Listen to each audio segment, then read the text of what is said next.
മിശിഹായ്ക്ക് സ്തുതിയായിരിക്കട്ടെ. പെട്ടെന്ന് സ്വർഗീയ സൈന്യത്തിന്റെ ഒരു വ്യൂഹം ആ ദൂതനോടുകൂടെ പ്രത്യക്ഷപ്പെട്ട് ദൈവത്തെ സ്തുതിച്ചുകൊണ്ട് ഇങ്ങനെ പാടി: അത്യുന്നതങ്ങളിൽ ദൈവത്തിന് മഹത്വം, ഭൂമിയിൽ സന്മനസ്സുള്ളവർക്ക് സമാധാനം. മഞ്ഞ് പെയ്തു വീഴുന്ന തണുപ്പുള്ള രാത്രികളുടെ മാസം ഡിസംബർ.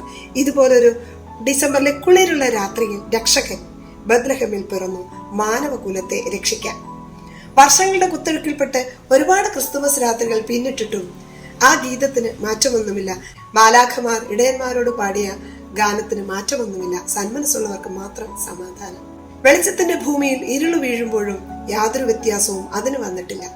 എന്താണ് സന്മനസ്? അതിന്റെ അർത്ഥം വളരെ ലളിതമാണ്: നല്ല മനസ്സ്, അതിനുമുപരി മറ്റുള്ളവന്റെ തിന്മ ആഗ്രഹിക്കാത്ത മനസ്സ്. മംഗളവാർത്തയ്ക്ക് സമ്മതം മൂളിയപ്പോൾ മറിയം അനുഗ്രഹമുള്ളവളായി. മറിയത്തെ ഉപേക്ഷിക്കാതിരിക്കാൻ സന്മനസ് കാണിച്ച യോസേപ്പ് പിതാവും അനുഗ്രഹപൂർണനായി. കിഴക്ക് വെള്ളി നക്ഷത്രം കണ്ട് പുറപ്പെട്ട പൂജരാജാക്കന്മാർക്കും സമാധാനം തന്നെ. ആ രാത്രി തന്നെ ഉണ്ണി യേശുവിനെ കാണാൻ പുറപ്പെട്ട ഇടയവൃന്ദത്തിനും സമാധാനം സന്മനസ് കാണിച്ചപ്പോൾ. എന്നാൽ ഒരു രാജാവ് ജനിച്ചുവെന്ന് കേട്ട് അസ്വസ്ഥനായ ഹെറോദസിനാകട്ടെ ജെറുസലേം മുഴുവൻ അസമാധാനം സൃഷ്ടിക്കാൻ കഴിഞ്ഞുവെന്ന് വചനം സാക്ഷ്യപ്പെടുത്തുന്നു. 2 വയസ്സിൽ താഴെയുള്ള കുട്ടികൾ കൊല്ലപ്പെടുവാൻ സന്മനസ്സില്ലാത്തവന്റെ മനസ്സ് കൽപ്പിക്കുകയാണ്. പ്രിയപ്പെട്ടവരെ, അസമാധാനത്തിന്റെയും അശാന്തിയുടെയും തീരങ്ങളിലാണ് നാം താമസിക്കുന്നത്. നമ്മുടെ ജീവിതത്തിന്റെ വയലേലകളിലെങ്കിലും സന്മനസ് ഉള്ളവരാണോ?